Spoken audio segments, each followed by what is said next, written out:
سلام، خوش اومدین به یه ویدیو دیگه با من.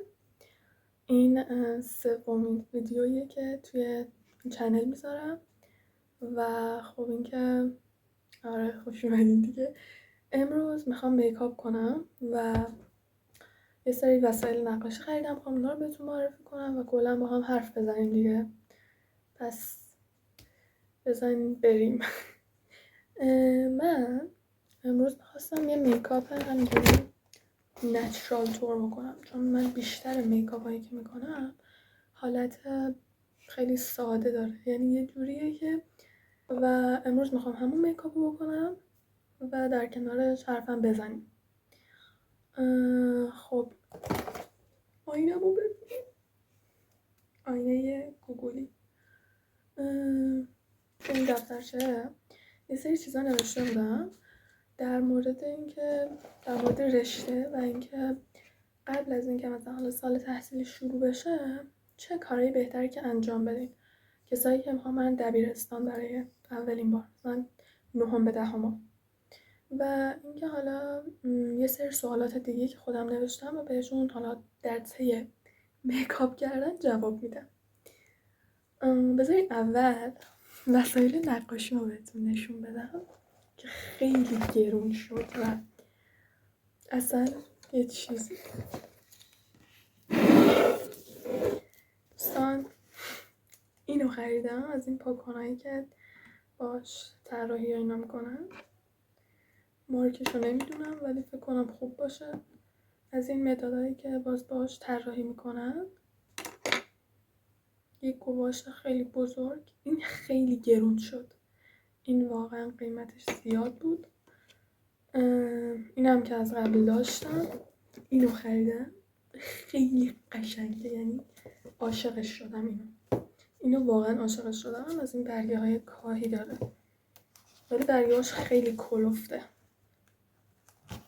یه چند تا نقاشی هم کشیدم توش که توی خیلی خوبه. یه دونم بوم خریدم، هنوز هیچی توش نکشیدم. بعد همین، بریم که میکاپمون رو شروع کنیم.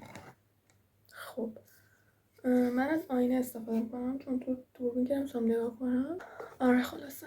خب من اولین سوالی که نوشتم اینه که قبل از شروع دبیرستان چیکار کنیم. خب شما قبل از دبیرستان قطعا رشته‌ای که انتخاب کردید و یا دوست داشتید انتخاب کردید یا مثلا آینده شغلیشو دیدید و رفتید اون رشته. و خب آره داشتم میگفتم یا دوست داشتید یا آینده شغلیشو دیدید و رفتید اون رشته. بعد خب درساشو هم قطعا باید دیده باشید، یعنی بدونید که با چه درسایی قرار روبرو بشید و مثلا بیشتر حفظیه، بیشتر مفهومی، ریاضیه، به چه صورته. ولی کلا از نظر من اینه که شما قبل از مثلا توی شهریور و اینا، قبل از اینکه اول مهر بشه، برید و توی اینترنت کتابای درسی هست، برید و سرچ کنید ببینید که آقا این درسایی که من میخوام بخونم توی سال تحصیلی به چه صورته و کلا سرفصلاشو بخونید. اینکه حالا چه مدلی، حفظی، مفهومی، ریاضی میتونید باش اوکی بشید یا نه. و بیشتر مدارس من دیدم که کلاسای تابستونی میذارن. شما از این کلاسای تابستونی خیلی میتونید استفاده بکنید. یعنی مثلا این کلاس ها رو که میرید، بیشتر از این که بخواید یاد بگیرید به این نگاه کنید ببینید میتونید با اون حالا درس ها کنار بیاید، اوکی هستید با اون درس ها. چون که اگه وارد سال تحصیلی بشید و بعد بخواید چیز کنید ببینید دوست دارید یا نه، خیلی سخت‌تر میشه براتون. مثلا بخواید باید تغییر رشته بدید و اینا. و یه سوال دیگه هم که باز مطرح کردم خودم که فکر کنم سوال خیلی هم هست، اینه که اگه رفتیم دبیرستان و دیدیم که اوکی نیستیم با اون رشته، حالا چه دبیرستان چه هنرستان، اون رشته رو دوست نداریم مثلا و نمیتونیم ادامه بدیم، این بستگی داره که شما چه رشته‌ای باشید، بخواید چه رشته‌ای برید و اینکه چه پایه‌ای باشید. مثلا اگر پایه 10 باشید، خب کار براتون خیلی راحت تره، یعنی مثلا میتونید مثلا اگه پایه 10 باشید کار براتون راحت تره، میتونید زودتر تغییر بدید و وقتی که شما تغییر رشته میدید 4 تا از کتابای اصلی اون رشته‌ای که میخواید برید و شهریور باید امتحان بدید و یه جورایی پاس بشید. نمرش اونقدر مهم نیست. مثلا من خودم رشتم انسانی بود و میخواستم برم تجربی به سال 10 به 11 دهم و انسانی بودم، میخواستم 11 برم تجربی. بعد گفتن که شما درسایی مثل زیست و ریاضی و شیمی و فیزیک و بعد شهریور باید امتحان بدید و اگه قبول شدید میتونید تغییر رشته بکنید و برید رشته تجربی. بعد مثلا وقتی میخواید تغییر رشته بدید به نظر من از سایت هایی مثلا هم یوتیوب میتونید استفاده بکنید، درس ها رو بخونید خودتون. از توی تلگرام میشه ویدیوهاشو بگیرید، توی آپارات همینطور از اونجا میتونید یاد بگیرید، چون که نمرهش اونقدر مهم نیست. فقط میخواید تغییر رشته بدید و میخواید در حد پاس بخونید، یعنی 10 به بالا. بعد که حالا رفتید توی اون رشته میتونید خودتون حالا یکم سختی بیشتری آدم بکشه، چون که خب از 10 نبوده اون رشته و خودتون میتونید حالا با کلاس اضافه یا مثلا با تلاش بیشتر خودتون بقیه بچه‌ها برسونید. ولی خب یکم کارتون سخت میشه دیگه، بالاخره کسی که از 10 تجربی بوده با کسی که حالا مثلا 11 میاد رشته تجربی، خب کارش سخت‌تره. یه سوال دیگه که نوشتم اینه که در حین مثلا سال تحصیلی ما کلاس دیگه بریم یا نه؟ خب این بستگی داره، مثلا بستگی داره که رشته شما چی باشه و اینکه چه سالی باشه، مثلا 10 11 12 باشه. من خودم 10 11 رو میرفتم کلاس زبان میرفتم و مثلا 2 روز تو هفته و میتونستم هندلش کنم، یعنی باعث نمیشد که مثلا من درسم بزنم و حالا مثلا زبان بخونم یا هم مثلا از زبانم بزنم بشینم بیشتر درس بخونم، میتونستم اوکیش کنم. ولی خب سال 12 من نرفتم، من که رشتم انسانی بود. حالا باز مثلا تجربی یا با هنرستان اینا، تجربی ریاضی ها، من یه سری از دوستان بودن رشته تجربی، اونا هم با سال 10 11 رفتن ولی سال 12 نرفتن چون براشون سخت میشد و آره بیشتری ها این کارو میکنن. ولی خب اگه شما میتونید هندل بکنید و سال 12 چون که 6 ماه فقط میره مدرسه سال 12 و از اسفند دیگه مدرسه نمیده، اگه میتونید هندل بکنید خب خیلی خوبه که زبانم در کنارش برید. و یه نکته خیلی مهم توی کلا وقتی وارد دبیرستان میشید برنامه ریزیه.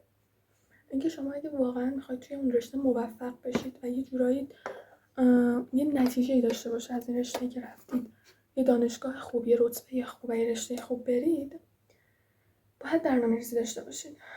مثلا وقتی که از مدرسه میایید سر یه ساعتی بخوابید، بعدش سر یه ساعتی بلند شید درساتون رو بخونید و دوباره سر یه ساعت مثلا تا 3 و 4 صبح نشینید، چون واقعا هم به بدن آسیب میزنه هم اینا عادت میشه براتون دیگه، شب و خوابتون نمیبره.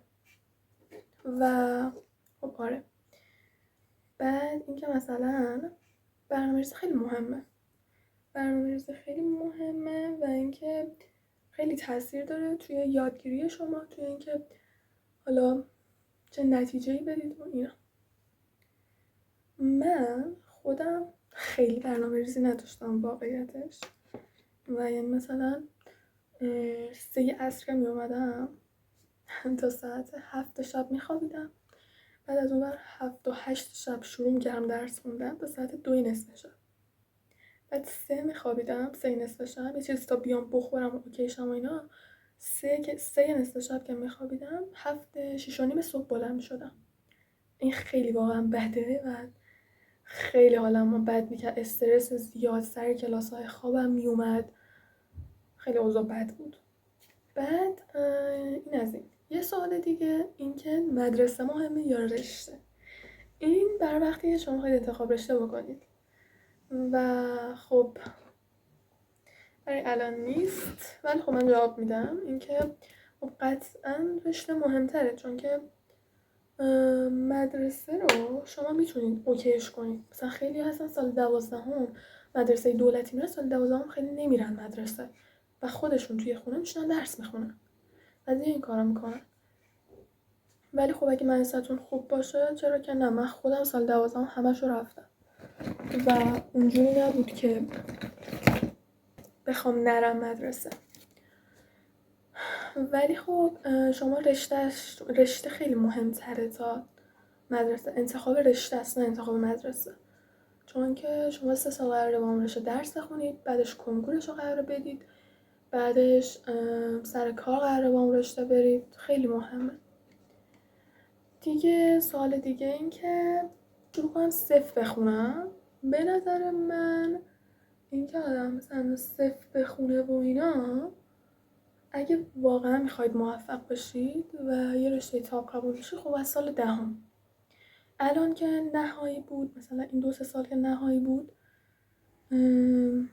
نهایی خیلی مهم بود و شما اگه از سال 10 نخونده باشی یا پایت ضعیف باشه، سالهای بعدی نمیتونی خیلی خوب بفهمی و نهایی رو بد میدی.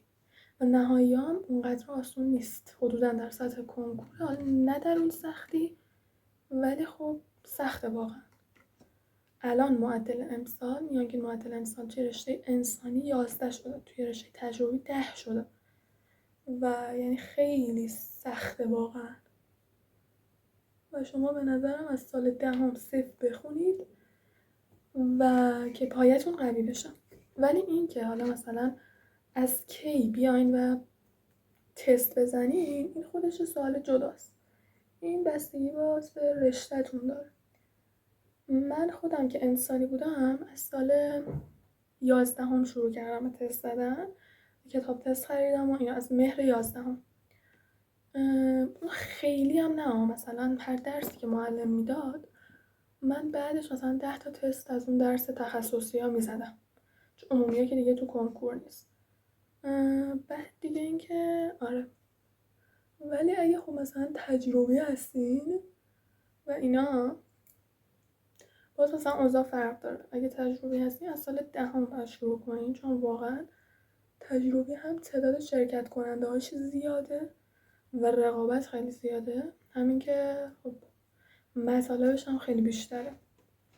اگه هم که هنرستان هستین، هنرستانم باز یه جور دیگه است. هنرستانم من شنیدم، چون خودم خواستم برم باز هنرستان، سال 11 خواستم تغییرش بدم برم هنرستان. بعد سال میگن که از سال 12 شروع کنی، یعنی از تابستون 11 شروع کنی و تست بزنی و اینا اوکیه برای آزمون تئوریش. برای آزمون عملیش هم میگن که مثلا 3-4 ماه وقت بذاری و تمرین کنی، کلاس بری و اینا، باز میتونی که رتبه و معدل خوب بیاری. دیگه چی بگم بهتون؟ همین دیگه. من که میکاپم تکمیل نشد، ولی خب تونستم سوالها رو جواب بدم و یک نتیجه خوبی از این ویدیو داشته باشیم. اگه از این ویدیو خوشتون اومد ممنون میشم که لایک کنید، سابسکرایب و انرژی بدید بهم. واقعا مرسی ازتون. خدافظ.